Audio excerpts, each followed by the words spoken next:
그래서 오늘 내용은 이름을 계시하신 하나님입니다. 자신의 이름을 우리에게 보여주셨다라는 거예요. 그러니까 지금 오늘 본문에서 하나님께서 스스로를 이름을 계시를 하세요. 그 전에는 나는 누구다 이렇게 말씀하세요. 나는 전능한 하나님이다. 거의 이 정도예요. 이 정도 수준이에요. 그러니까 하나님이라는 단어는 히브리 사람들은 엘로힘이라는 단어를 썼어요. 근데 엘로힘이라는 단어는 우리가 그 영어로 하면은 God예요. 갓이에요. 그러니까 각 나라들마다 각 민족들마다 자기들이 섬기는 신이 다 있단 말이에요. 그렇기 때문에 그 단어를 써요. 고대 근동 사회에서도 이스라엘 사람들 이외에도 이집트 사람들 있고 별의별 사람들 다 있잖아요. 아람 사람들, 시리아 사람들, 뭐 바벨론 사람들, 사람들이 다 많은데 그 사람들이 전부 다 어떤 단어를 썼어요? 이 엘로힘이라는 단어를 썼어요. 엘이라는 단어를. 그렇기 때문에 각자 자기가 섬기고 있었던 신이 엘로힘이었어요. 그래서 야, 너의 엘로힘은 누구야? 그럼 우리는 이런 분이셔. 이렇게 얘기를 했던 거죠. 우리가 이제 성경을 보면 하나님이라는 단어가 그 단어고요. 너의 하나님이라는 단어가 있잖아요. 그 무슨 얘기냐면은 히브리인의 하나님, 애굽의 하나님, 이 다른 거예요. 그게. 그러니까 갓이 다른다는 거죠. 예. 그렇게 이제 이해를 하시면 됩니다. 자, 우리가 알고 있는 그 굉장히 유명한 우상 숭배 대상이 있어요. 그 성경책에서 보면은 누가 가장 많이 나와요? 바알이 많이 나오죠. 바알의 아빠가 있어요. 바알은 주라는 뜻을 가지고 있어요. 주님이라는 뜻을 가지고 있어요. 바알이. 그러니까 우리가 여러분들이 종교적으로 주님 하면은 바알을 섬기는 것일 수도 있다라는 거예요. 근데 우리가 이제 어떤 걸 생각하셔야 되냐면은 바알의 아빠가 있어요. 바알의 아빠가 이름이 뭘까요? 바알의 아빠 이름이 엘이에요. 엘. 네. 그래서 우리인데 그런데 하나님을 딱 할 때 전능의 주 하면 엘샤다이 뭐 그렇게 우리 엘이라는 단어를 많이 쓰잖아요. 고대 근동 사회에서는 이 엘이라는 단어가 신이라는 그 아버지 격의 신이라는 이런 것들을 나타냈어요. 그러니까 히브리 사람들이 이스라엘 사람들이 그 사사기 그 후에 그 왕국 시대 때 그 우상 숭배에 빠지잖아요. 가나안의 신들한테 빠진단 말이에요. 그럴 때 어떤 현상이 일어나면은 바알을 섬기는데 바알의 아빠가 누구야? 엘이야. 근데 자기의 엘로힘하고 이 엘하고를 어떻게 하기 시작할까요? 헷갈리기 시작을 하는 거예요. 왜? 내가 하나님을 만난 적이 없어서 그래요. 하나님을 대면하지 못하니까 어떻게 되는 거냐면 저 하나님, 저들이 섬기는 하나님, 우리가 섬기는 하나님 보니까 이름이 어때요? 비슷하단 말이에요. 그러니까 헷갈리기 시작을 하는 거예요. 그러니까 이게 갈멜산에서 누가 나와요? 엘리야가 나오죠. 엘리야가 딱 나와가지고 엘리야가 이스라엘 백성들 가운데 거기서 이제 그 제단을 다 만들어 놓고 또랑을 파고 거기다가 막 물을 확 하고 다 적게 만들어요. 그 다음에 불을 붙여도 불이 도저히 탈 수 없을 정도로 아예 그냥 물에다가 집어넣은 거예요. 근데 그러고 나서 하나님께서 불을 부사 이제 전부 다 태워버리는 역사가 일어나요. 근데 그 갈멜산 위에서 뭐를 하냐면 이스라엘 백성한테 얘기를 하는 거예요. 야, 너의 하나님이 누구야? 이렇게 물어봐요. 그리고 너는 여기로 붙을까 저기로 붙을까 왔다 갔다 춤추지 말고, 이게 진짜 히브리어로 그렇게 표현이 돼 있어요. 왔다 갔다 춤추지 말고 정해라. 누군가 정해라. 그래서 오늘 네가 하나님의 역사를 보겠다라고 얘기를 해요. 그리고 나서 그 영적 대결이 펼쳐지게 되는 겁니다. 우리에게 이런 모습들이 있다라는 겁니다. 그런데 지금 오늘 우리가 배워야 될 부분이 뭐냐면요, 그 하나님이 자신의 이름을 계시를 하신다는 거예요. 맨 처음 알려주는 장인 거예요. 그럼 중요할까요? 안 중요할까요? 여태까지 아브라함, 이삭, 야곱을 통해서 정말 여러 가지 일들을 우리가 창세기 전체를 우리가 통틀어서 싹 봤잖아요. 얼마나 예언적인 게 많아요. 요한계시록과도 연결돼 있고 정말 많은 부분들이 막 메시아 우리 그리스도가 나타날 것들이 막 너무 많이 보이는데 그렇게 많이 했는데도 불구하고 아직 뭐가 안 나왔어요? 하나님의 이름이 안 나왔어요. 네, 오늘부터 이제 나가기 시작을 합니다. 자, 한번 보겠습니다. 자, 오늘 우리가 이제 읽어야 될 부분들은 여러분들이 아시다시피 출애굽기 1장입니다. 1장. 자, 1장을 한번 우리가 한번 볼까요? 자, 여러분들 성경책을 준비해 주세요. 자, 1장 1절을 한번 읽어보겠습니다. 야곱과 함께 각각 자기 가족을 데리고 애굽에 이른 이스라엘 아들들의 이름은 이러하니 하고 출애굽기 1장 1절에 딱 나와 있어요. 그렇죠. 그러면서 이제 그 장자 나이 순으로 해서 쫙 나갑니다. 루벤과 시몬과 레위와 유다와 다 시작해서 나오는 거예요. 그렇게 해서 5절에 보면은 요셉은 애굽에 있었다라 그렇게 나와요. 요셉과 그의 모든 형제와 그 시대 사람은 다 죽었고 이렇게 나오는 겁니다. 자, 그런데 뭐가 나오냐면 여기서 중요한 게 그 출애굽기 우리 영어로는 뭐예요? 엑소더스 그러잖아요. 그래가지고 뭔가를 이제 그 출애굽하다 나가다 탈출하다 그런 뜻인데요. 근데 히브리어 성경에서 보면은 출애굽기가 탈출하다 어디 도망가다 이런 얘기가 아니에요. 어떤 게 쓰이냐면요, 바로 이 이름들 쉐모트라는 단어가 쓰여요. 쉐모트. 여러분들 이름이라는 뜻을 가진 히브리어 단어는 뭐냐면요, 셴이에요, 셴. 네. 그래서 하나님의 이름을 부를 수 있었어요, 없었어요? 없었어요. 거룩한 이름을 부를 수가 없었어요. 그래서 그 포로기 이후에는 요드헤이 바브헤이 하나님을 가르치는 그 이름이 딱 나오면 어떻게 읽냐면요, 아도나이라고 읽었어요. 그건 헬라식 그 그릭이에요. 자, 근데 거기다가 뭐가 있었냐면은 아도나이라고 읽기 전에 그럼 어떻게 읽었을까요? 하쉼이라고 읽었어요. 지금 이제 우리가 쉐모트라고 했잖아요. 그 쉼이 여기서 나와요. 이름이라는 거. 하쉼하면 the name예요. 그 이름. 우리 연배가 있으신 분은 그 이름이라는 찬양 알죠? 그 이름 말할 수 없어 하는 거 있잖아요. 자, 이 쉐모트라는 단어가 딱 나옵니다. 이름들이 나왔다는 거예요. 그런데 이걸 딱 보잖아요. 그러면요, 그리고가 먼저 나와요. 우리는 지금 이 한글 번역본에서는요, 야곱과 함께 각각 자기 가족으로 이렇게 쭉 나오는데 히브리어 성경에서는 그리고가 먼저 나와요. 그리고라는 단어가 왜 같이 나오냐면요, 뒤하고 이어진다는 뜻을 가지고 있는 거예요. 접속사예요. 그러니까 여기 앞에 있는 거를 이어야지 너희들이 이해할 수 있어 라는 거예요. 앞에 내용하고 지금 이어지고 있는 거야. 이거를 가르쳐주고 있는 겁니다. 자, 그렇다면 바로 앞에 내용이 어떤 내용이 있어요? 누가 죽었어요? 요셉이 죽은 걸 우리가 기억을 해야 되는 거예요. 그 다음에 이어지고 있다라는 겁니다. 자, 그러면 요셉이 죽을 때쯤에서 어떤 얘기를 했어요? 나를 어디로 데리고 가래요? 가나안 땅으로 내 뭐를? 해골을, 뼈를 가지고 가달라고 그래요. 근데 그 얘기를 하기 전에 무슨 얘기를 하냐면요, 하나님께서 너희를 어디로 보낸다? 약속의 땅으로 보낸다라는 예언을 한단 말이에요. 그때 당시에는 그 사람들이 언제 나갈 줄 모른단 말이에요. 그런데 그 예언을 지금 누가 해요? 죽기 전에 요셉이 하고 있는 거예요. 그 다음에 나온 거, 그거 이후로 나오는 건 뭘 얘기하겠어요? 그 예언이 어떻게 성취되는가, 그 약속이 어떻게 성취되는가가 지금 나오는 거예요. 하나님의 약속은 성취가 되는 거를 우리가 봐야 되는 거예요. 그게 성경을 통해서 봤잖아요. 그 다음에 어디를 통해서 봐야 돼요? 우리의 삶을 통해서 보는 거예요. 근데 그 약속이 성취되기까지 우리는 뭐 해야 돼요? 기다려야 돼요. 흔들림 없이, 의심 없이 기다려야 되는 거예요. 그게 우리한테 주어진 겁니다. 자, 여기서는요, 그래서 오늘 우리가 읽고 있는 이 부분에서, 그리고 출애굽기 전체 내용에서는 가장 중요한 키포인트는 요거예요. 하나님의 이름이 계시되고 그 다음에 이름들이 연결된다예요. 굉장히 많은 사람들의 이름이 나와요. 그래서 성경에 나오는 이름들이 있어요. 여러분들 성경을 읽다 보면은 이름들이 많이 나온단 말이에요. 근데 이름이 안 나오고 그냥 아무게 이렇게 나온 사람도 있어요. 그때 그 사람, 뭐 누구의 아내, 어디서 만났던 누군가, 그러니까 이런 식으로 막 나오는 사람들도 있어요. 이름이 나왔다라는 거는 우리가 모르는 그 뒤 배경에 뭔가가 있다라는 거고, 그 이름에서 뭐가 있다? 뜻이 있어서 뭔가를 우리한테 보여주고자 하는 게 있어요. 우리 예전에 이제 그 유다하고 다말 이야기를 봤을 때도 계속 그 뒤에 있는 사람들 아들의 이름, 뭐 아내의 이름들이 나와서 유다가 어떤 상태인가를 계속 복선으로 깔아놓는 거죠.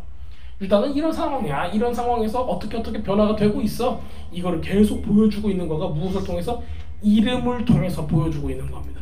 근데 오늘은 우리가 그것보다 한 단계 더 앞으로 나가요. 누구의 이름이 계시대요? 하나님의 이름이 드러나기 때문에 그렇습니다. 자, 재밌는 내용들이 있어요. 자, 우리가 조금 더 보도록 하겠습니다. 자, 요셉과 6절 보면요, 요셉과 그의 모든 형제와 그 시대 사람은 다 죽었어요. 이스라엘 자손은 생육하고 불어나 번성하고 매우 강하여 온 땅에 가득하게 되었더라. 이 표현이 아주 뭐라고 할까? 하나님의 역사를 잘 드러내는 거예요. 이게 우리가 그냥 볼 때는 그냥 뭐 좀 인구가 많이 좀 불었나 보다 이 정도 생각하는데 그게 아니에요. 여러분들 제가 좀 이해를 드릴게요. 자, 여기서 제가 이제 써놓은 게 있어요. 우리들이 보면은 430년, 우리가 흔히 얘기하는 400년, 430년 동안의 애굽의 종살이라고 우리는 표현을 하고 있어요. 그런데 실제로 그렇진 않아요. 왜 그런가 보여드릴게요. 야곱이 자신의 가족들과 같이 몇 명이 들어가요? 70명이 들어가는 거예요. 70명이. 그런데 야곱의 아들 레위가 있어요. 레위의 아들 고핫이 있어요. 고핫의 아들 아므람이 있어요. 아므람이 요셉하고 결혼을 해요. 우리 이제 성경 읽으셨죠? 네. 그 다음에 나온 애가 누구예요? 모세예요. 이거 그럼 몇 세대예요? 4세대예요.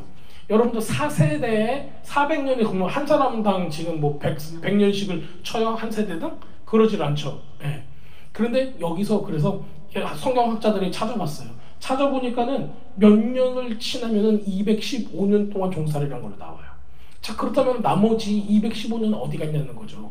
그거를 어디서 지금 보고 있냐면은 이삭이 태어날 때부터 약속의 땅으로 못 들어갔잖아요. 네. 그러니까 하나님께서 완전히 주신 게 아니잖아요. 그러니까 원래 아브라함의 집은 어디예요? 우리가 알고 있는 본토 친척 아비 땅이라는 바로 그곳은 어디예요? 네, 우루 아람 땅이에요. 네, 그쪽이에요. 근데 그쪽에서 나왔어요. 그러면서 어떤 생활을 하고 있는 거예요? 나그네 생활을 하고 있는 거예요. 나그네 생활. 고아와 객을 왜 어떻게 알아? 선대하라고 한 이유가 뭐예요? 너희가 애굽에서 나그네 되었습니다.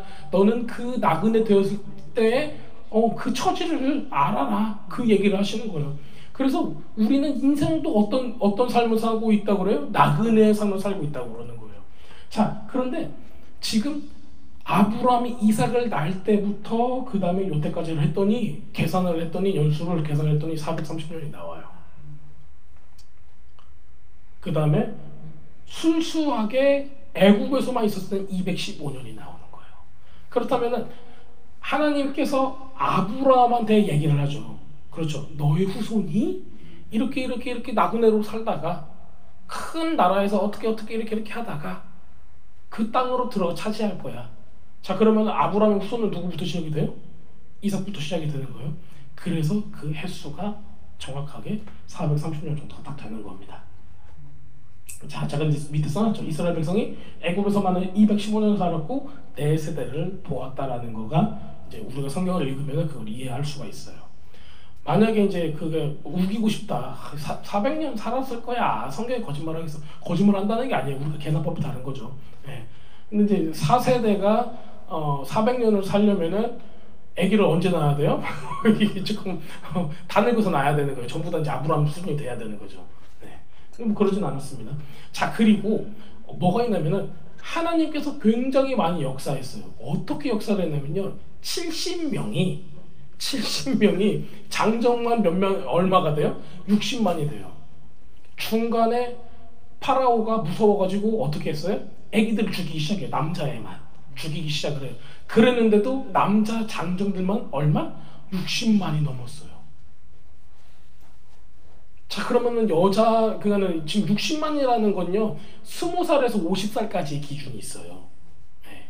그러면 그 밑에도 있고, 그러면 아동이죠. 어린이들, 미성년자, 우리가 흔히 얘기하는. 그리고 50세 이상은 노인네들, 이렇게 해가지고 우리가 죄송합니다. 자, 그런데 우리가 이제 그 상황 가운데 있는 건데 카운트를 해보잖아요. 그러면은 장정 60만 빼고 모든 가족이 다 모였으면 어떻게 되겠어요? 엄청난 숫자가 되는 거예요. 제가 보기에는 그냥 최하 300만이에요. 뭐 그걸 이제 뭐 내 가족 기준으로 해가지고 64, 24에서 240만 이렇게 얘기하시는 분인데 고대 사회의 내 가족? 고대 사회의 내 가족? 성경은 어떻게 얘기해요? 자녀는 화살에 전통에 있는 화살이래요.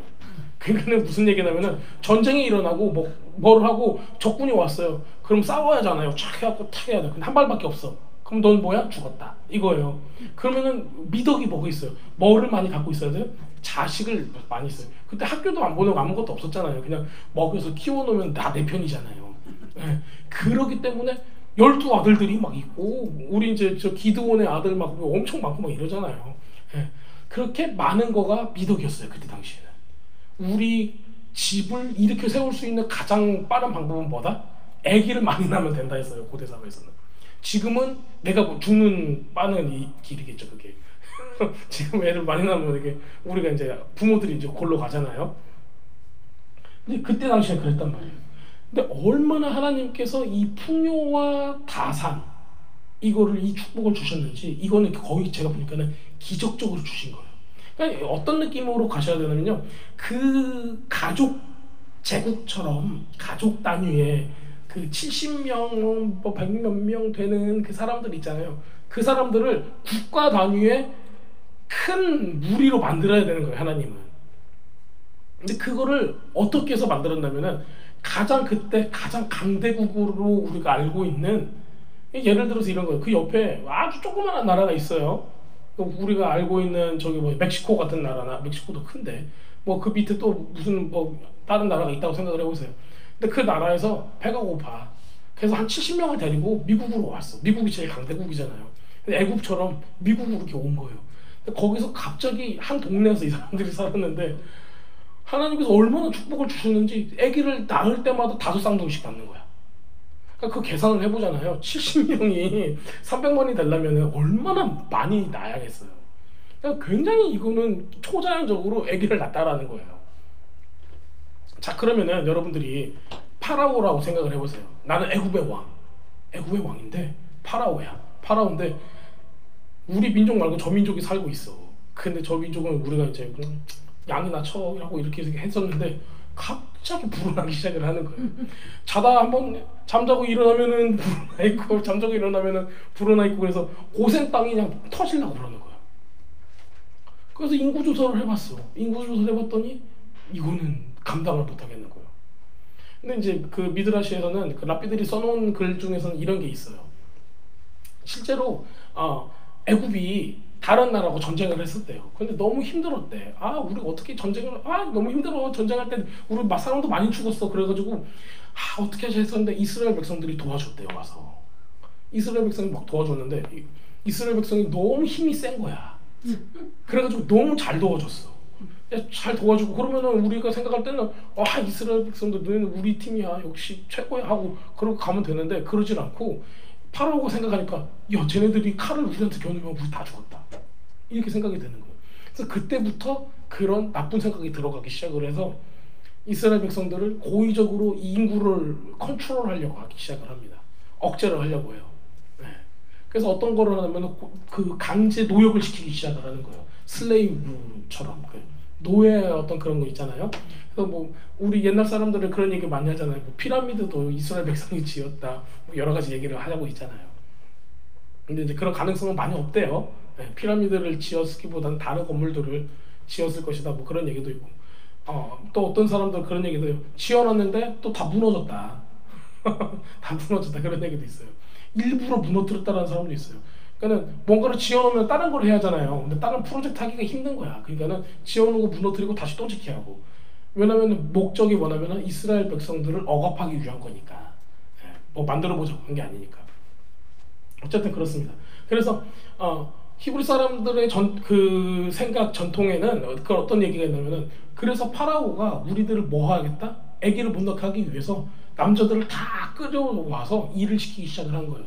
그러면은 아내를 만나지 못하니까 아기가 생겨요, 안 생겨요? 안 생기잖아요. 그러니까 그런 점을 노렸다, 그런 얘기를 많이 하고 있어요. 그래서 그런 일들을 이제 누가 했는가? 그 사람은 바로 이 사람입니다. 요셉을 알지 못하는 새로운 왕이 등장을 했다는 거예요. 자, 이제 요셉이 도와줬던 그 왕이 있고, 그 아들이 있고, 그 아들이 또 있어요. 근데 그 세 번째 아들부터는 요셉의 어떤 일들을 기억을 못하는 거예요. 근데 첫 번째 요셉을 만났던 왕은 우리를 어려움에서 구해줬기 때문에 요셉을 어떻게까지 했냐면은 파라오의 아비라고 얘기할 정도로 요셉을 불렀어요. 그런데 그 3세대에다 거치니까는 이제는 요셉의 어떤 그런 고마움을 이미 잃어버리는 그런 상황에 딱 오게 되는 겁니다. 그것도 주님께서 만든 어떤 아주 전략적인 그런 상황으로 저희가 볼 수가 있습니다. 자, 좀 더 읽어보겠습니다. 8절 요셉을 알지 못하는 새 왕이 일어나 애굽을 다스리니 그가 그 백성에게 이르되 이 백성 이스라엘 자손이 우리보다 많고 강하도다. 무슨 얘기예요? 진짜 강했으니까 강하도다 한 거예요. 자, 우리가 그들에게 대하여 지혜롭게 하자. 머리를 좀 굴려보자. 두렵건대 그들이 더 많게 되면 전쟁이 일어날 때 우리 대적과 합하여 우리와 싸우고 이 땅에서 나갈까 하노라. 제가 아까 말씀드렸던 이야기하고 이제 굉장히 맥락이 같은 맥락이죠. 그러니까 뭔가 일이 있었기 때문에 이런 얘기를 한다는 거예요. 자, 감독들을 그 위에 세우고 무거운 짐을 지워서 괴롭게 하고 그들에게 바로를 위하여 국고성 비돔과 라암셋을 건축하게 하니라. 자, 그런 학대를 받아서 더욱 번성하여 퍼져나가니 이게 그런 거죠. 이렇게 계속 일을 시키니까 우리 더 아내를 보고 싶은 거예요. 그렇게 되는 거죠. 자, 이제 이런 상황이 딱 연출이 되는 겁니다. 애굽 사람이 이스라엘 자손으로 말미암아 근심까지 했대요. 스트레스 받는 거예요.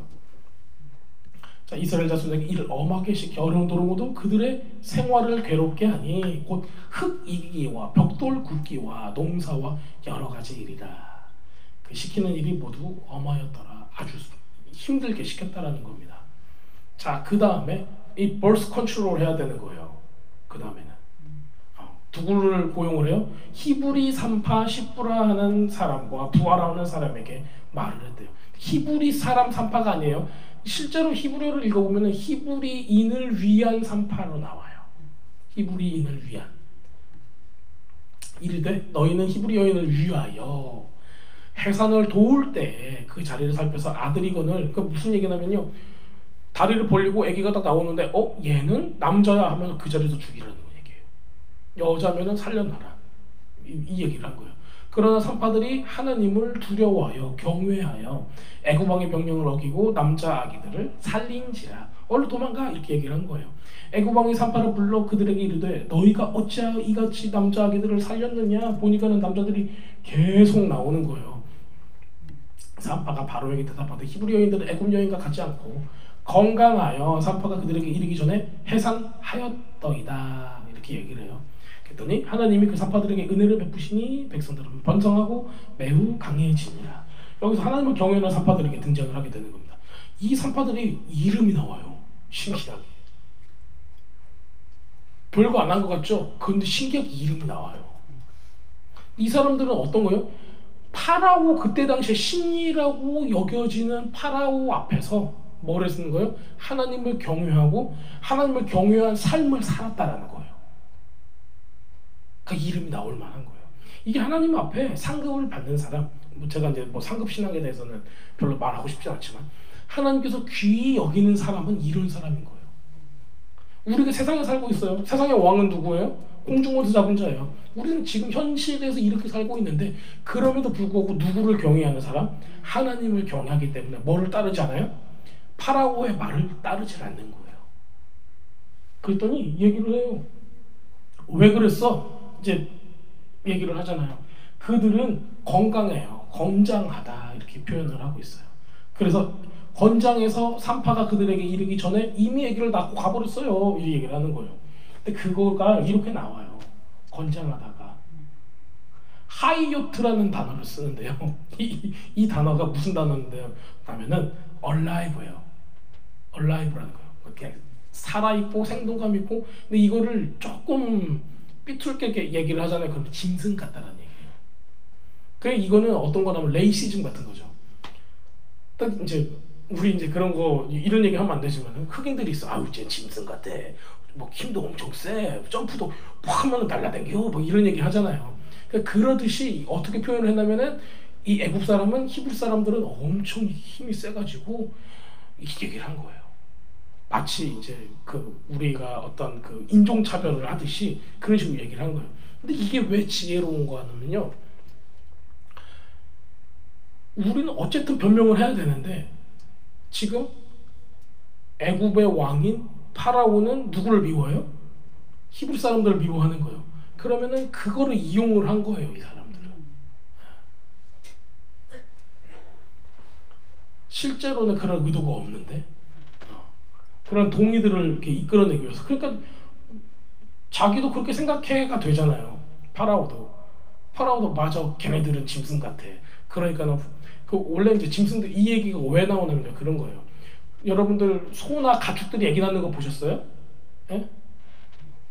예, 우리 그 뭐야 동물의 왕국 이런 거 보면은 그냥 걸어다니다가 똥 싸듯이 푹 맞고 그냥 가잖아요. 그럼 애기도 뭐 툭 떨어졌다가 그 뭐야 아기 뭐 사슴 이런 것도 뻘쩍 일어나가지고 그냥 가잖아요. 근데 사람들은 그게 안 되잖아요. 예. 근데 짐승은 그렇게 되는 거예요.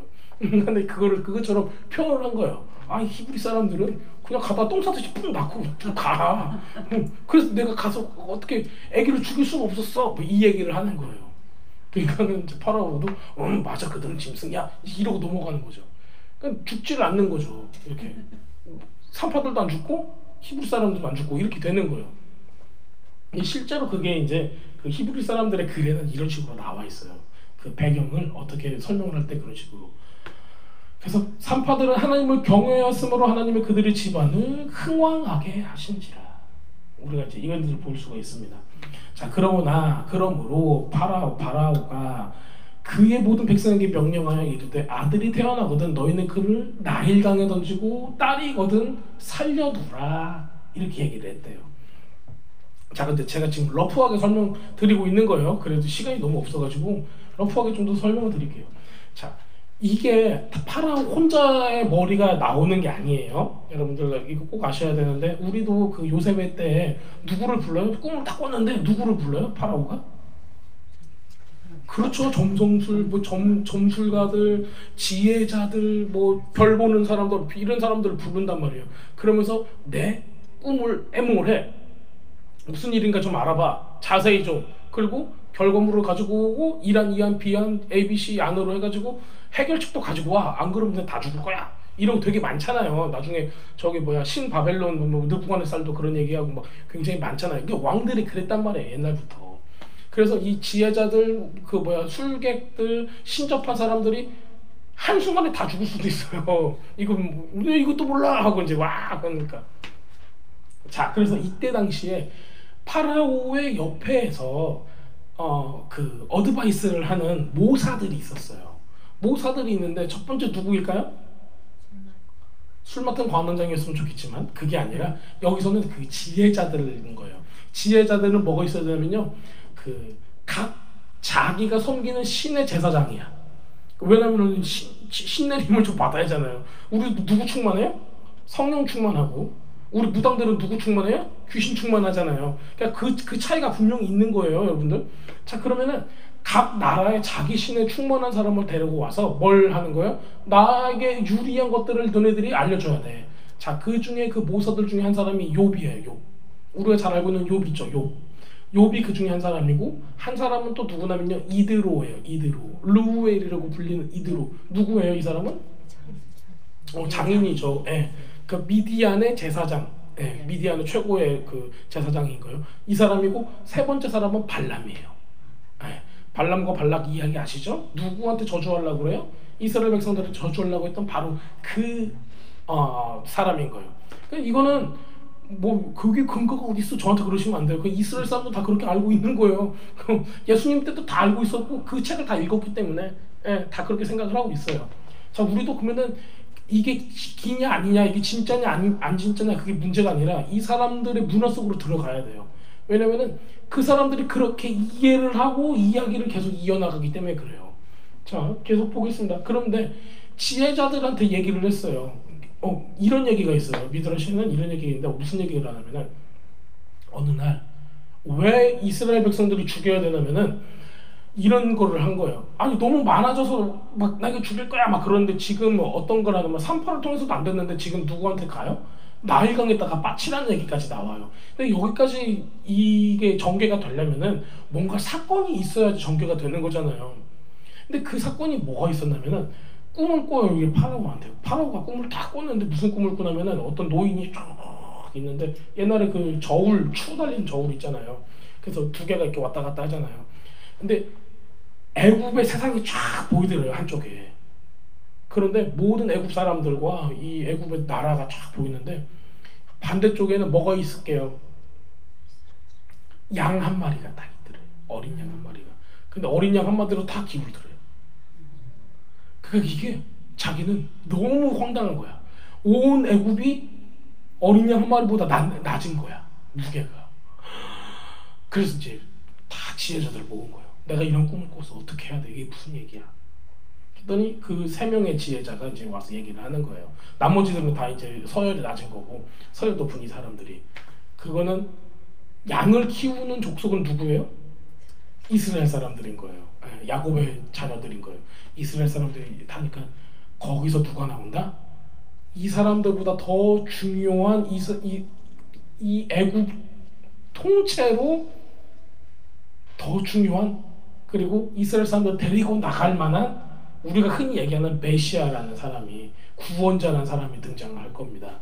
그 얘기를 한 거예요. 그렇게 되니까는 그 사람을 죽이기 위해서는 아기를 죽여야 된다. 그 얘기를 한 거예요. 그래서 산파를 통해서 죽이려고 했고 그 다음에 지혜자들이 이제 얘네들은 이제 귀신 신내림 받은 사람들이잖아요. 그러니까 뭘 봤냐면은 그 사람은 남자아이인데 그 사람은 이렇게 하는데 어떻게 죽을 겁니다 라는 걸 얘기를 했어요. 뭐 물에 죽을 거라는 얘기를 했어요. 물에. 그래서 그러면 아기가 나면은 어떻게 하겠다? 나일강 물에 떠치면 얘가 죽겠구나. 그래서 물에다가 그렇게 집어넣었다는 거예요. 근데 왜 물에 죽었다, 왜 물 때문에 죽는다는 얘기가 나왔을까요? 그래. 그 마지막에 모세가 마지막에 어떤 거 해요? 바위를 치잖아. 바위를 칠 때 자기 맘대로 하나님의 말씀에 순종하지 않고 치게 되잖아요. 그래서 그것 때문에 약속의 땅으로 들어가지 못하고 죽게 되잖아요. 그러니까 그 악한 영들도 단편적으로만 보는 거예요. 전체를 못 보고. 이제 그런 내용들을 이제 그 미드러시에서 얘기를 하고 있는 거예요. 어쨌든 우리가 이제 그거를 그런 배경이 있구나 그렇게 아시면 되는 거예요. 자, 그래서 나일강에 던지는 거를 이렇게 보게 됩니다. 자, 이제 여러분들 제가 지난번에 말씀드렸듯이 나일강은 그들에게는 어떤 존재냐면요, 여성형 신이에요. 여성형 신인 거예요. 파라오는 남성형 신인 거예요. 그래서 지금 여성형 신한테 뭘 주는 거예요? 남자아이를 산 제물로 바치는 거예요. 그러니까 인신제사하고 비슷한 거예요, 이거. 그렇게 여러분들 이해하시면 되는 거예요. 그냥 이거 애기를 그냥 그런 게 아니라 굉장히 끔찍한 장면이에요. 우리는 이걸 옛날 전래동화처럼 이렇게 이야기를 들었기 때문에 별 느낌이 없는데 실제로는 이거는 인신제사 같은 거예요. 누구를 막기 위해서? 그 구원자라는 사람을 막기 위해서 딱 나오는 겁니다. 자, 그 다음 장 2장으로 딱 넘어가요. 2장으로 넘어가면 어떤 얘기를 하냐면요, 레위 가족 중 한 사람이 가서 레위 여자에게 장가들었다. 그 여자가 임신하여 아들을 낳으니 그가 잘생긴 걸 보고, 우선 잘생기고 봐야 돼요, 여러분들. 이 고대 사회도 잘생겨야 돼. 나는 벌써 죽었겠네, 그런 생각하시면 안 됩니다. 자, 그 잘생긴 것을 보고 석 달 동안 그를 숨겼으나, 이제 히브리 사람들은 어떻게 생각하냐면요, 이 뭐라고 그러죠? 일찍 태어나는 사람? 그 치석동이 그런 거 말고 조산 하여튼 조산 어떤 미수가 3개월 먼저 태어난 걸로 보고 있어요. 뭐 그런 식으로 칠삭동이고 팔삭동이고 뭐 이렇게 먼저 태어난 걸 보고 있는 거예요. 그를 숨겼대요. 더 숨길 수 없게 되어서 갈대 상자를 가져다 주고 역청과 나무진을 칠하고 아기를 거기에 담아 나일강 갈대 사이에 두고 그 누이가 어떻게 되는지 알려고 멀리 섰다가 이렇게 쫄쫄이를 쫓아간 거예요. 자, 그런데 보니까요, 요게 보여요.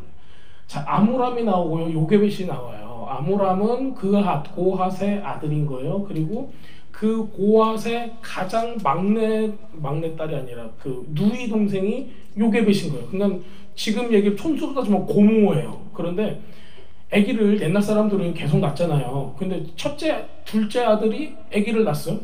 근데 자기도 계속 아기를 낳고 있어.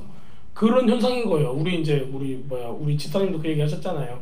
이렇게 항렬, 한국 사람도 항렬이 있잖아요. 그 성씨의 돌림자가 뭐냐, 뭐다 그러면은 그 항렬이 딱 있잖아요. 그래서 먼 친척을 만났는데 보니까 항렬이 나보다 미치야. 그럼 나한테 뭐라고 불러야 돼? 아재? 이렇게 부를 수도 있고, 아니면 더 미치야. 그럼 할아버지라고 불러야 돼요? 예, 그러니까 그게 이제 촌수로 따지자면, 학렬로 따지자면 그런 거라는 얘기예요. 근데 어쨌든 그때 당시에 고모예요. 고모. 아무람은 아주 이제 고모한테 장가를 들을 수밖에 없는 아주 어려운 상황에 처해 있는 거죠. 자, 요게벳은 아기를 낳는데 이름을 지었어요? 못 지었어요? 못 지었어요. 지금 우리가 무슨 얘기하고 있어요? 이름에 대해서 얘기를 했는데 이 사람한테는 뭐가 없어요? 그냥 아기야. 이름이 없어. 예. 그 히브리 사람들은 언제 이름을 지어줄까요? 우리 여러분들 다 아기 낳으셨죠? 아기 딱 낳으면은 그 미국 병원에서는 아기 이름에다가 뭐라고 써놔요? 엄마 이름 써놓을 때고 있다가 아기 이름 지어놓으면 이제 거기다가 이제 이름 써주잖아요. 그거 벌스피케이트 만들어주고 이제 하잖아요. 다 소셜워커가. 실제로 히브리 사람들은 지금도 마찬가지예요. 이름을 언제 짓냐면요, 할례를 8일 만에 받고 이름을 넣어요.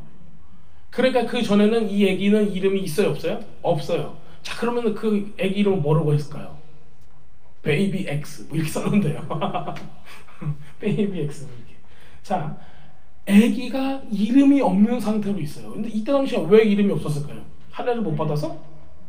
지금 3달이 됐잖아요. 왜 그러냐면은 죽을 사람처럼 여겼다라는 거예요. 언제든지 잡히면 죽어. 네. 이름 지을 수가 없었어요. 네. 자, 그렇게 이제 우리가 가는 거예요. 여기서 이제 갈대상자라는 단어가 나와요. 요거가요, 우리가 나중에 우리가 이제 창세기 때 뵀던 그 방주 있죠? 그 방주하고 똑같은 단어를 쓰는 거예요. 자, 그러면은 지금 누가 이 아기가, 이름 없는 이 아기가 어디에 가 있다? 방주 안으로 들어가 있다. 자, 그런데 방주 안으로 들어갔는데 어디에 지금 둥둥 떠다니고 있는 거예요? 나일강에 둥둥 떠다니고 있는 거예요. 자, 이 느낌을 좀 오세요? 자, 우리가 주님 앞에서 아직 이름을 못 받았다고 생각을 해보세요. 이름을 받는다는 건요, 어떤 걸 의미하냐면요, 부르심을 얘기하고 있는 거예요. 꼭 여러분들이 사역자나 목회자나 뭐 이런 게 아니라 여러분들 모든 사람들이 하나님 앞에서 쓰임받기 위한 부르심이 있다라는 거예요. 근데 사탄이는 뭘 하고 싶어요? 그 이름을 주기 싫은 거야. 하나님께서 우리한테 이름을 주시고 너는 이런 사람으로 살아라, 예배자로 살아라, 말씀을 전하는 사람으로 살아라, 이런 사람으로 살아라, 봉사하는 사람으로 살아라, 하나님을 추구하는 사람으로 살아라, 막 그런 특징들을 하나님의 그 디바인 데스티니를 주는데 사탄이는 뭐 하고 싶은 거예요? 그렇게 살지 말아라 하고 싶은 거예요. 그냥 세상의 노예로 살아라, 그냥 돈만 밝히면서 살아라, 그냥 재밌는 거 보고 살아라, 드라마나 보고 살아라, 너 드라마 박사해도 되겠어, 박사하게 줄게, 뭐 이렇게까지 하고 이제 그냥 우리를 그냥 자기 스스로만 엔터테인하면서 살게끔 만들고자 하는 게 누구예요? 세상의 영인 거예요. 근데 그곳 가운데 이 이름 없는 아기를 집어넣어서 나일강에 띄웁니다. 이 나일강은 제가 앞에서 말씀드렸듯이 아기들, 남자 아기를 잡아먹는 큰 거예요. 그런 영인 거예요. 근데 거기에 누가 보호하시는 거예요? 하나님이 보호하시는 거예요. 그래서 방주에다 쌌는데 이거 조금 더 읽어볼게요. 자, 여기 조금 더 읽어볼게요. 그러면요, 자, 5절에 보면 바로의 딸이 목욕하러 나일강으로 내려오고 시녀들이 나일강가를 거닐 때 갈대 사이에 상자를 보고 우와 상자다 하고 안에 뭐가 들어있을까 하고 본 거예요. 그래서 시녀를 보내서 가져다가 그거 열고 아기를 보니 아기가 우는지라 바로의 딸이 무섭게 생겼나 봐요. 아기가 울었어요. 자, 그가 그를 불쌍히 여기게 이르되 이는 히브리 사람의 아기로다. 어떻게 알았어요? 아기를 보고 히브리 사람의 아기다 상황을 보면 알겠죠. 누가 이집트 사람이 이거 아기를 얻다 이렇게 하겠어요. 그런데 히브리 사람들은 이렇게 생각하고 있어요. 아기를 쌌는데 뭘로 쌌을까요? 탈리로 쌌다라고 생각을 하고 있어요. 탈리 프레어쇼. 우리 그 기도할 때 쓰는 그거 있죠? 예수님도 항상, 랍비들도 항상 이렇게 쓰고 다녔던 그 옷 있죠? 그거를 이제 했다라는 거. 그게 굉장히 전통적인데 이게 이제 출애굽기 이후에서야 이런 옷에 대한 규정들이 나와요. 그래도 그 전에도 있었을 것이다라고 이 사람도 생각을 하고 있는 거예요. 그렇게 규정하고는 조금 다르겠지만, 그 레위 사람이고 그러니까는 그 옷으로 감쌌을 것이다. 탈리는요, 실제로 뭘 의미하냐면요, 이렇게 쑥 하고 기도를 하잖아요. 보자기처럼 쓰고. 그래서 예수님께서 기도를 어떻게 하라? 어디서 하라? 골방에서 하라고 했을 때 요거를 싹 뒤집어 쓰면 골방이 되는 거예요. 그리고 이 탈리를 딱 펼치면요, 펼쳐서 내 귀퉁이에다가 나무로 딱딱 귀퉁이를 대요. 그래서 텐트처럼 만들어놔요. 그러면 그 장소가 어떤 장소가 되는 줄 아세요? 숙화라고 해서 거기가 바로 그 결혼식을 하는 장소가 되는 거예요. 자, 그리고 집에다가 그걸 딱딱 해놨어요. 그러면은 이거는 뭐가 되냐면요, 우리 머리 위에 있는 커버링이 되는 거예요. 우리를 덮고 있는 하나님의 보호하심을 나타내고 있어요. 그래서 영적인 상징이 굉장히 많은 것 중에 하나가 바로 이 탈리예요. 네. 그래서 그걸로 아이를 감쌌다라는 것을 히브리 사람들은 그렇게 이해를 하고 있습니다. 그래서 그걸 딱 봤을 때 어머, 히브리 사람이네, 이걸 알 수 있었다는 겁니다. 자, 그 누이가 누구예요? 미리암이죠. 미리암은 7살, 그 다음에 아론은 3살이었다라고 얘기를 하고 있습니다. 자, 바로의 그 누이가 보고 바로의 딸에게 이르되 내가 당신 후에 히브리 여인 중에 유모를 불러다가 이 아이에게 젖을 먹게 하리까? 이렇게 얘기를 해요. 아주 나갔죠. 그렇죠. 엄마한테 다시 돌려주게 되는, 게다가 돈도 받게 되는 아주 멋진 일이 일어나고 있습니다. 바로의 딸이 그에게 이르되 그래? 자, 소녀가 가서 그의 아기의 어머니를 불러오니 바로의 딸이 그에게 이르되 이 아기를 데려다가 나를 위해 젖을 먹이라. 내가 그 싹쓸 주리라. 여인이 아기를 데려다가 젖을 먹이더니 젖을 뗄 때까지 먹이는 거예요. 네. 그러니까 열심히 먹이겠죠. 아직도 젖이 나옵니다. 그럼 계속 먹이는 거죠. 네. 자, 아기가 자라매 바로의 딸에게로 데려가니 그가 그의 아들이 되니라. 그가 그의 이름을 모세라 하여. 누가 했어요? 그의 이름을 모세라는데 누가 지어줬어요? 바로의 딸이 지어준 거예요. 이 이름 모세라는 이름 있잖아요. 모세라는 이름은 누가 했어요? 바로의 딸이 한 거예요. 요게벳이 지어준 게 아니라고요. 어머 모세 막 이러면서 영화에서 나오잖아요. 그게 아니라 모세라고 처음 얘기한 게 누구예요? 바로의 딸이에요. 근데 바로의 딸이 되게 재밌어요. 히브리어로 마샤라고 하는 거가 건져내다예요. 그런데 이집트어로는요, 아들이라는 뜻을 가지고 있어요. 똑같은 모셰라는 거가. 자, 우리는 이걸 알고 있어요. 지금 파라오의 딸 바로의 딸은 히브리어를 할 수 있어요, 없어요? 안 했을 거라고 생각을 해요. 그렇죠? 네, 자기 나라 말에 있는데 뭐하러 저런 사람들의 말을 따라서 하겠어요? 안 했을 거라고. 그래서 딱 얘기하는 게 아들이라고 불렀던 거가 모셰가 되는 거예요. 그런데 여러분은 이제 그게 이제 모셰라는 거가 아들이라는 뜻인데, 옛날 이 이집트에서는 이런 거예요. 만약에 라 태양신 있죠. 태양신의 아들 하면은 어떻게 이거를 쓰냐면요, 라 암세스가 되는 거예요. 그래서 이제 람세스 있죠. 그게 이제 라의 아들이라는 뜻이 되는 거예요. 그런 식으로 이걸 붙여서 샀던 거예요. 근데 모세는 그냥 모세인 거예요. 모세라고 그냥 했어요. 이유가 뭐냐면요, 전부 다 자기가 섬기는 신이 있어가지고 태양신의 아들, 뭐 고양이 신의 아들, 뭐 바퀴벌레 신의 아들, 뭐 이렇게 뭐 그렇게 만들었는데 얘는 뭐가 없어요? 신이 없어. 그래서 그냥 아들이라고 맞췄어요. 우리는 이제 그런 모습들을 여기 안에서 보고 있어요. 그래서 다른 이집트의 왕자들은 전부 다 자기들이 최고의 신이라고 섬겼던 그 신의 아들이라고 스스로를 명명을 했는데, 모세만 이집트 공주의 아들이니까 이 사람도 이집트의 왕자 중에 하나인 거예요. 그래서 그 우리가 뭐라고 할까? 그 왕권을 같이 노릴 수 있는 사람 중에 한 사람이 돼요.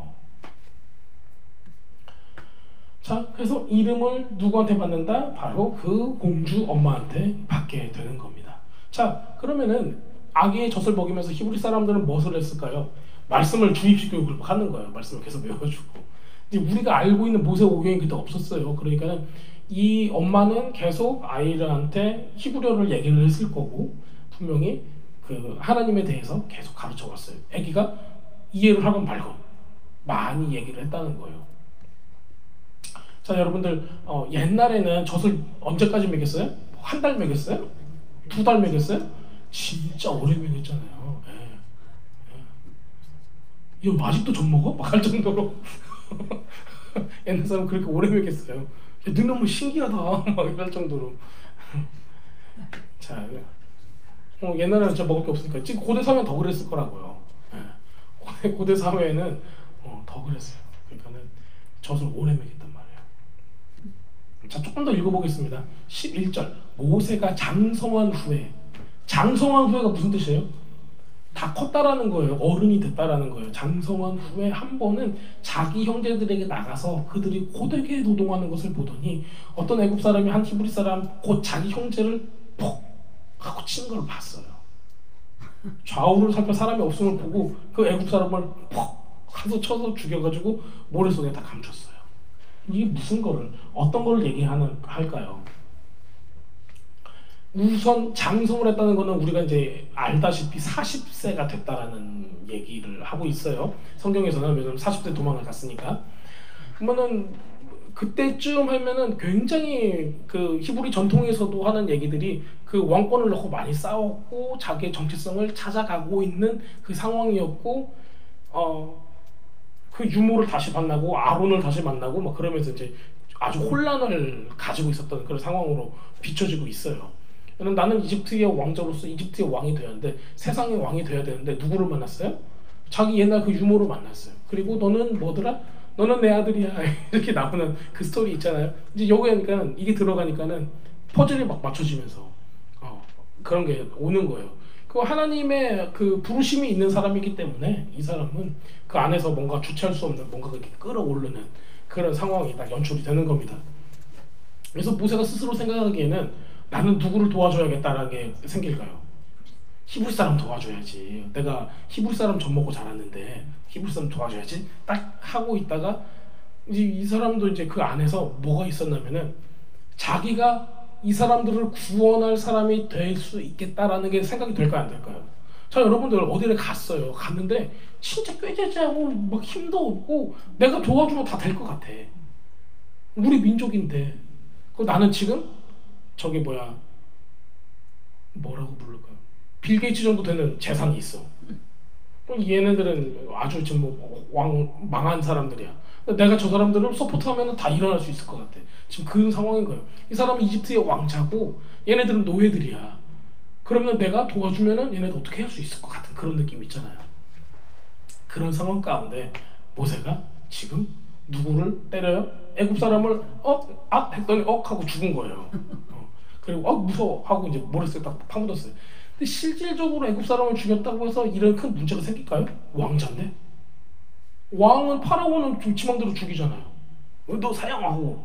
지금 예를 들어서 이제 지금 이 왕자가 애굽 사람을 보고 애굽 사람도 나한테 나쁘게 해서 내가 죽인 거야 라고 그냥 가서 얘기하면 대충 해도 사람들이 그러십니까 하고 말지. 이게 꼭 이렇게 죽을 일이에요? 도망갈 일이에요? 근데 그런 일들이 왜 그러냐면 정치적인 문제가 있었다라는 거예요. 그러니까는 지금 이제 우리가 아시다시피 람세스라고 하는 사람하고 모세스라고 하는 사람이 그 권력 다툼을 하고 있었기 때문에 모세가 빌미가 잡힌 거죠. 정치 얘기 별로 안 좋아하시죠? 네. 좌파고 우파가 있는데 누가 뭐 하나 잘못했어요. 그러면은 그거를 하나 잡고 꼬집어가지고 같이 싸우게 만들겠죠. 네. 그런 거고 똑같은 거예요. 누군가의 어떤 도덕적인 책임을 물을 수 있는 상황이 되면은 그걸 가지고 저 사람을 이제 비난을 하겠죠. 이제 그런 상황이 연출이 되는 겁니다. 자, 이튿날 다시 갔어요. 다시 갔더니 두 히브리 사람 또 싸우는 거예요. 잘못한 사람한테 이르되 너 왜 같은 민족끼리 왜 때렸어? 얘기했더니 걔가 하는 얘기 그거예요. 누가 우리를 다스리는 자와 재판관으로 삼았느냐 이렇게 얘기를 해요. 그럼 너 어제 애굽 사람 죽은 것처럼 나도 죽이려고 그러지? 모세가 마음이 덜컹한 거예요. 그래서 도망가는 겁니다. 그런데 여기 뭐가 깔려 있어요? 모세의 정체성이에요. 이게 모세는 누구라는 거예요? 다스리는 사람이고 재판관으로 나중에는 하나님께서 이 사람을 어떻게 한다? 들어 올리는 거예요. 쓰시는 거예요. 처음에는 모세라는 사람은 내가 이집트의 왕자이기 때문에 이스라엘 백성을 다스릴 수 있고 도와줄 수 있고 이끌어낼 수 있다고 생각을 했어요. 누가 할 수 있다? 내가 할 수 있다고 생각을 한 거예요.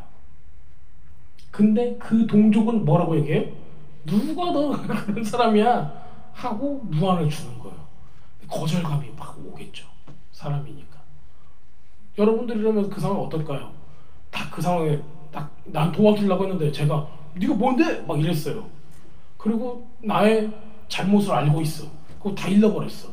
그리고 이집트 사람 날 죽이려고 막 오고 있어. 난 도망가고 있어.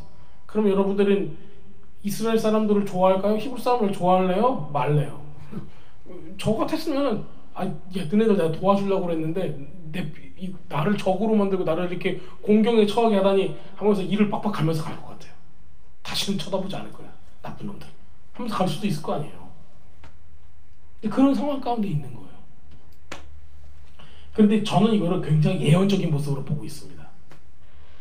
딱 집어서 얘기하거든요. 다스리는 사람, 왕자라고도 표현이 돼요. 그러니까는 우리들이 12지파의 왕자들이라고 그런 표현을 쓰거든요. 실제로 그런 표현이 여기서 딱 나와요. 자, 모세가 어떤 일을 했는가 좀 보겠습니다. 그렇다면은 시간이 이렇게 빡빡 가요. 자, 바로가 이 일을 듣고 모세를 죽이고자 벌써 이제 꼬질른 거예요. 그래서 찾는지라 모세가 바로의 낯을 피하여 미디안 땅까지 도망을 가는 거예요. 머물며 하루는 우물 곁에 서 있어요. 자, 우물 여러분들 꼭 기억을 하셔야 됩니다. 우물이 자주 나와요. 그렇죠? 자, 우물이 자주 나오는데 미디안은 제사장에게 7달이 있었더니 7달이나 있었대요. 그들이 와서 물을 길어 그 위에 채우고 그들의 아버지의 양떼를 먹이려 하는데 목자들이 와서 그들을 쫓는지라. 쫓는 거는 뭐예요? 어이 저리 가 꼬맹이들 이제 이러는 거예요. 쫓아갔다는 게 아니라 모세가 일어나서 그들을 도와 그 양떼에게 먹이니라 이렇게요. 그들을 도와라는 거 있죠. 예. 베이야우라는 단어를 써요. 그래서 이게 무슨 냐면 예슈아라는 우리 야샤라는 단어 있죠. 구원하다는 단어가 여기서 쓰여요. 예. 그리고 물을 먹였대요. 요거는 우리가 흔히 물을 먹인다라는 거, 양떼들을 먹이는 그 모습 있잖아요. 그 모습을 보여줘. 여기서도 지금 어떤 걸 보여주고 있냐면은 모세는 지금 어디로 갔어요? 이방 땅으로 갔어요. 누가 배척해요? 동족이 자기를 배척을 해. 동족이 네가 뭔데 그래? 저리 가. 그랬더니 거기서 나와가지고 이방 땅으로 와서 뭐래요? 그들을 구해주고 그들을 먹이기 시작을 하는 거예요. 그 다음에 그들을 구했다라는 단어에 예슈아라는 단어를 거기다가 써버렸어요. 누굴 보여주고 있어요? 예수님을 보여주고 있는 거예요. 거기 안에서도 지금 이 짧은 일에서도 그런 것들을 보여주고 있는 거예요. 그래서 이런 것들이 이제 여기 안에 복선으로 딱 깔리고 있습니다. 자, 목자들이 와서 그들을 쫓고 모세가 일어나 그들을 도와서 양떼를 먹이고 그들이 그들의 아버지에게 루엘에게 이를 때 아버지가 이르되 너희가 오늘 어찌하여 이같이 빨리 들어왔느냐. 보통은 목자들한테 쫓겨가지고 한참 기다리다가 그들 다 끝나고 나면은 물을 먹고 들어와서 늦었는데 오늘은 왜 이렇게 빨리 왔어? 그랬더니 그들이 이르되 한 애굽 사람이 우리의 목자들을 손에서 건져내고 우리를 위하여 물을 길어 양떼에게 먹였나이다 얘기해요. 근데 요거를 보시면요, 요걸 알아야 돼요. 누구처럼 생겼어요? 애굽 사람이래요. 그러니까 아직도 누구 행색을 하고 있는 거예요? 애굽 사람의 모습을 하고 있다는 거예요. 자, 그렇다면 이걸 알 수가 있습니다. 이스라엘 사람들이 예수님을 처음 봤을 때 자기와 같은 사람이라고 생각했을까요? 다른 사람이라고 생각을 했을까요? 다른 사람으로 본 거예요. 마치 애굽 사람을 보듯이 바리새인들이 저 사람을 너도 바리새인이네, 너도 랍비네 이렇게 얘기했을까요? 아니면 저 신성모독이야 이렇게 얘기했어요. 그런 거예요. 그러니까 자기와 같은 무리를 보지 않았다는 거예요. 그래서 예수님을 배척한 거예요. 그런 모습을 이제 여기 볼 수가 있습니다. 자, 어찌하여 그들을 그냥 놨냐 하고 딸들에게 이래서 음식을 대접하라 이렇게 얘기를 합니다. 루엘이라고 하는 이 사람이 있잖아요. 이드로죠. 이드로가 모세를 알았을까요? 몰랐을까요? 알았을까요? 몰랐을까요? 당연히 저는 알았을 거라고 생각을 합니다. 왜냐면은 파라오의 가장 측근의 사람이었어요. 이드로는 욥, 그 다음에 발람, 이 세 사람은 왕실에 들락날락하는 사람이었어요. 그렇기 때문에 지금 이 행색만 봐도 저거 이집트의 왕자인데 금방 오는 그거잖아요. 예. 그래서 이제 그 미드라시에서는 또 이런 얘기도 해요. 저거 이집트의 왕자가 살인죄를 하고 왔어. 그러면 만약에 내가 쟤를 살려주면 어떻게 될까? 고민을 하는 거예요. 왜냐면 자기는 지금 이드로가 미디안에 있는 이유가 뭐냐면요. 이스라엘 사람들을 죽이지 말라고 했어요. 그래서 미움을 받아서 연락 온 거예요. 그래서 욥은 왕이 좋을 대로 하세요 이렇게 얘기를 했고, 발람은 이렇게 해서 죽이세요 라고 얘기를 한 거예요. 굉장히 악하게. 우리 여기 나오는 것보다 더 나쁘게 죽이라고 하는 부분들이 있어요. 그래서 이스라엘 사람들은, 히브리 사람들은 욥기를 볼 때 욥이 이제 많이 당하잖아요. 나는 의로운데 막 하면서 막 하잖아요. 근데 이스라엘 사람 박수 친대요. 조금 우리한테 저렇게 반대 안 하고 우리를 죽인다고 했을 때 왕 마음대로 하라고 갔으니까 하나님께 혼나는 거라고 그렇게 생각을 한대요. 욥기를 보면은. 자, 그래서 어쨌든 지금 미디안의 이 제사장인 이드로는 이렇게 바라오한테 미움을 당해서 온 거예요. 여기 지금 와 있는 거예요. 자, 그랬더니 이제 딸 시보라를 주고 모세한테 주고 결혼하게 합니다. 그의 이름을 게르솜이라고 불렀어요. 타국에서 나그네가 되었다. 게르라고 하는 거가 이제 나그네라는 뜻이에요. 그 솜이라고 하는 건요, 거기서라는 뜻이에요. 그러니까 그 모세가 자기 아들을 딱 나놓고 이름을 게르솜이라고 한 이유는, 내가 거기가 어디에 거기? 여기가 아니고 거기래잖아요. 애굽이에요. 애굽에서 뭐였다? 나그네였다라는 거예요. 그럼 지금 어떤 정체성의 변화가 있는 거예요? 와, 나 알고 보니까 애굽 사람이 아니었네. 내 안에 뭐가 있어요? 하나님의 사람으로, 이스라엘 사람으로, 히브리인으로의 정체성이 있네. 이거를 발견을 한 거예요. 그런데 누가 나를 배척했어? 히브리 사람이 나를 배척했어. 그러니까는 마음이 좋아요, 나빠요? 너무 아픈 거야. 그 아픔을 가지고 나는 뭐다? 게르솜, 거기서는 나는 나그네였습니다. 아무도 나를 돌아보지 않았습니다. 라는 상처가 여기 있다라는 거를 우리가 이 이름을 통해서 볼 수가 있어요. 은혜로운 이름은 아니에요. 근데 우리도 그런 게 있잖아요. 여러분들 삶을 살아가면서 누가 여러분들을 항상 두 팔 벌려 좋아해 주지는 않을 거예요. 그러지 않아요? 여러분들 항상 사랑만 받으셨어요? 누군가는 여러분들이 싫다고 할 수도 있어요. 저기 너무 유별나, 저분은 예배드릴 때 이렇게 소리를 질러 막 이러고 할 수가 있단 말이에요. 근데 그거가 아니라 정말 우리는 이 세상에 살아갈 때 뭐다? 나그네다라는 거예요. 근데 우리의 정체성은 분명히 있다라는 겁니다. 어디에 있어요? 말씀에 있는 거예요. 우리는 하나님의 자녀로서 주님의 약속을 알고 그 약속이 이루어질 때까지 기다릴 수 있는 사람인 거예요. 자, 여러 해 후 애굽의 왕은 죽었어요. 그러니까는 모세를 죽이려고 했던 그 왕은 죽고 누가 왕이 됐어요? 그 아들이 왕이 된 거예요. 그 아들이 왕은 모세하고 권력을 다퉜던 그 왕인 거예요. 그러니까는 상황이 더 나빠진 거죠. 더 나빠진 게 돼요. 이스라엘 자손은 고된 노동으로 말미암아 탄식하면 부르짖으니 하나님께 그게 상달이 됐대요. 그래서 부르짖는 기도가 필요한 겁니다. 기도가 쌓여야지 상달이 되는 거예요. 자, 하나님이 그들의 고통 소리를 들으시고 하나님이 아브라함과 이삭과 야곱에게 세운 그 언약을 기억하사, 자, 그 언약 가운데 여러분들이 있습니까? 없습니까? 있잖아요. 그러니까 여러분들이 우리 다음 세대를 놓고 기도를 하면은 이런 기도를 하셔야 되는 거예요. 그러면은 주님께서 뭐라고 하시는 거예요? 내가 아브라함과 이삭과 야곱에게 했던 기도를, 언약을 내가 기억하겠다라고 얘기를 하는 거예요. 하나님이 이스라엘 자손을 돌보셨고 하나님이 그들을 기억하셨더라. 제가 뒤에 슬라이드를 2개나 더 준비했지만 못할 것 같아요. 그렇죠? 네. 그래서 맛배기를 좀 해야죠. 그렇죠? 아이고, 할 얘기가 너무 많아서 그래요. 주여. 이드로의 양떼를 먹이는 몇 년을 먹였어요?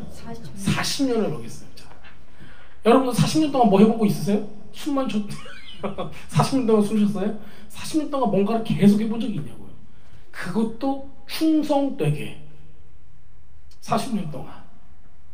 이게 모세예요. 모세라는 사람이 40년 동안 양떼를 치면서 하나님께서 그 마음에 있는 모든 것들을 다 치유하시기 시작을 하는 겁니다. 성품이 어떻게 되는 거예요? 양떼를 칠 수 있을 만한 목자의 성품으로 변하기 시작을 했어요. 그 전에는 뭐였어요? 왕자의 성품이었어요. 여러분들 왕자하면 어떨까요? 저리 가 있어. 뭐 이런 거 할 수도 있고, 아니 뭐야 그 나한테 어울리지도 않아. 이제 야 안돼 안돼. 나는 왕자거든 이렇게 얘기할 수도 있고. 그런데 그 모든 호화로운 생활과 이집트의 신들을 섬겼던 생활과 그런 마인셋들이 지금 40년 동안 다 모조리 무너져 버리는 거예요. 그게 필요한 거예요. 자, 우리가 하나님을 만나고 하나님의 그 음성을 듣고 이런 거 이 분명히 있잖아요. 근데 그게 뭐예요? 처음 시작에 태어난 거예요. 응애 하고 태어난 거죠. 그런데 우리가 삶을 살아가면서 배신도 당하고 어려움도 당하고 기분도 상해보고 이런 모든 시간들을 견뎌가면서 하나님께서 우리에게 주신 일을 착실하게 할 때 어떤 역사가 일어나는 거예요? 그 나의 모든 성품들이 바뀌어가기 시작을 하는 거예요. 그래서 40년 후에는 모세는 순종할 수 있는 사람, 하나님의 뜻을 실행할 수 있는 사람의 모습으로 바뀌는 겁니다. 그런 모습으로 가는 거예요. 자, 그때를 광야 서쪽으로 인도하여 하나님의 산 호렙산, 호렙이 바로 시나이 산입니다. 그래서 시내산에 이르렀대요. 여호와의 사자가 떨기나무 가운데로 나오는 불꽃 안에서 그에게 나타나시는지라. 그가 보니 떨기나무에 불이 붙었는데 떨기나무가 사라지지 아니한다. 이렇게 얘기해요. 자, 뭐가 있었어요? 불보다 먼저 본 게 뭐예요? 여호와의 사자를 먼저 봤어요. 말라크 아도나이라고요. 자, 말라크 아도나이를 우리 말라키가 하나님의 사자라는 뜻이었잖아요. 그래서 말라크 아도나이인데요. 이게 무슨 뜻이냐면요. 그냥 말라키 하면은 메신저예요. 천사라고요. 근데 말라크 아도나이라고 했으면요. 주님의 천사일 수도 있지만은 천사 같은 주님일 수도 있어요. 그러니까 이게 무슨 얘기냐면요. 예수님이 실제로 모습으로 여기 안에 모세한테 스스로를 보여줬다라고 생각을 해보세요. 그러면 모세는 누굴 본 거예요? 예수님을 본 거예요.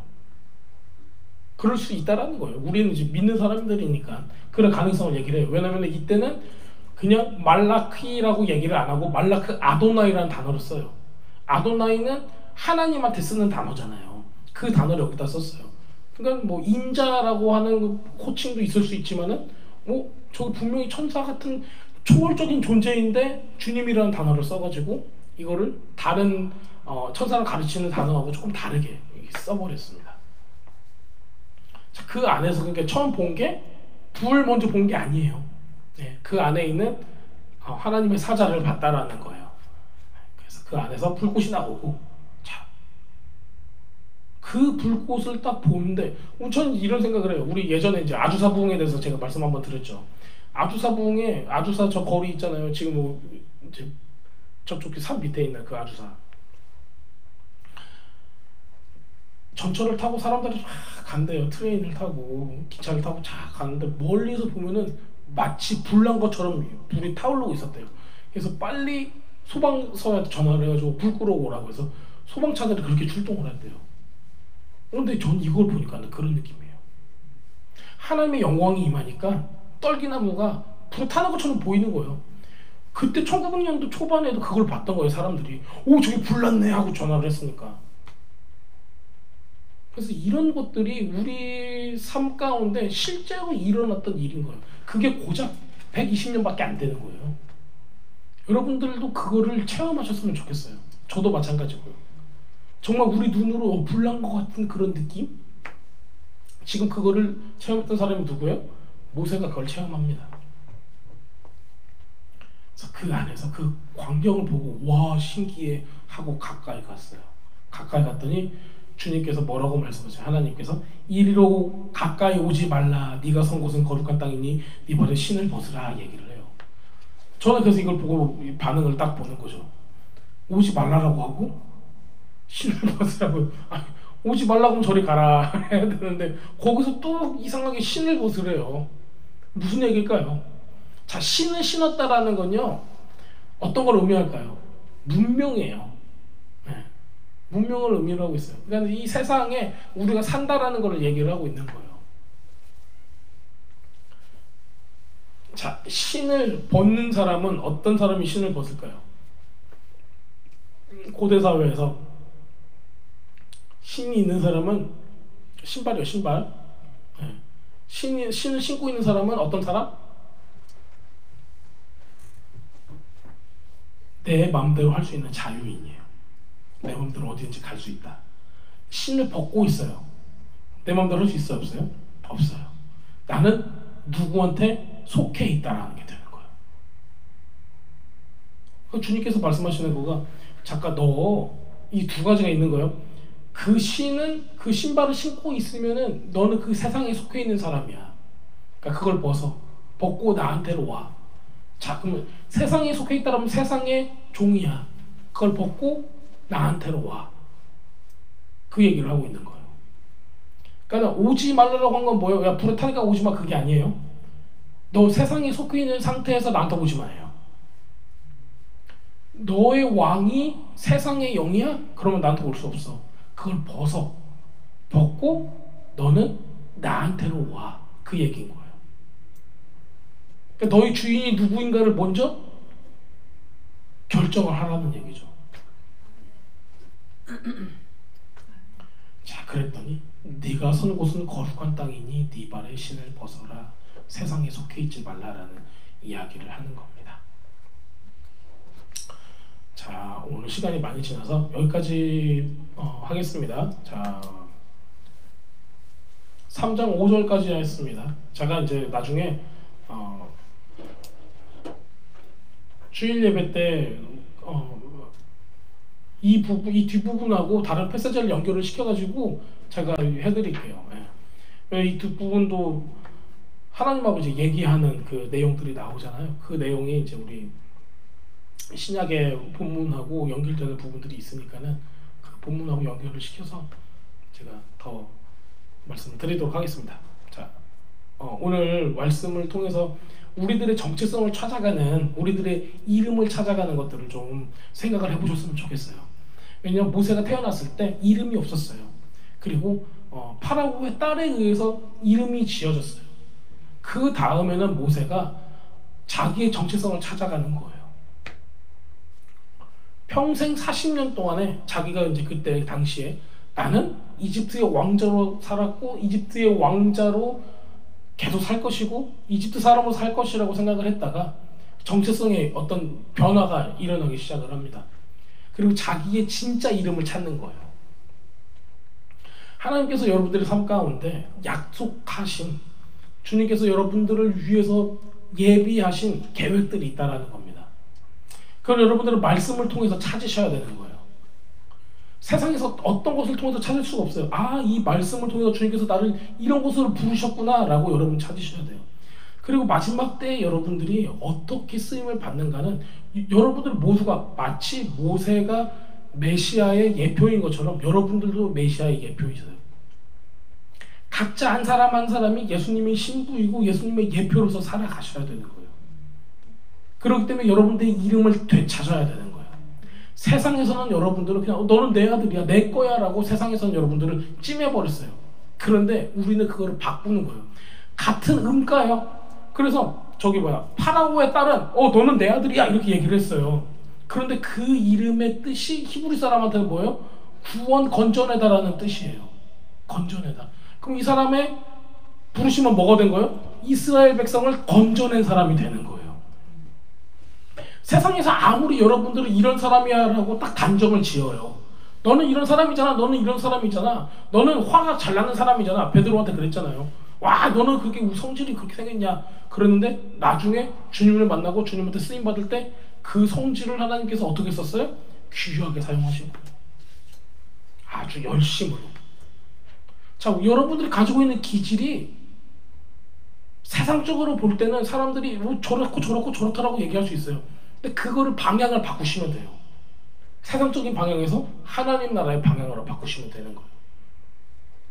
그럼 하나님께서 그게 귀히 쓰임받는 부분이 될 겁니다. 마치 모세처럼. 세상은 근데 속여요. 여러분들은 그런 사람이 아니라고.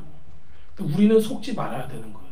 왜냐하면 하나님은 약속을 하셨고 언약을 지키시는 하나님이시기 때문입니다.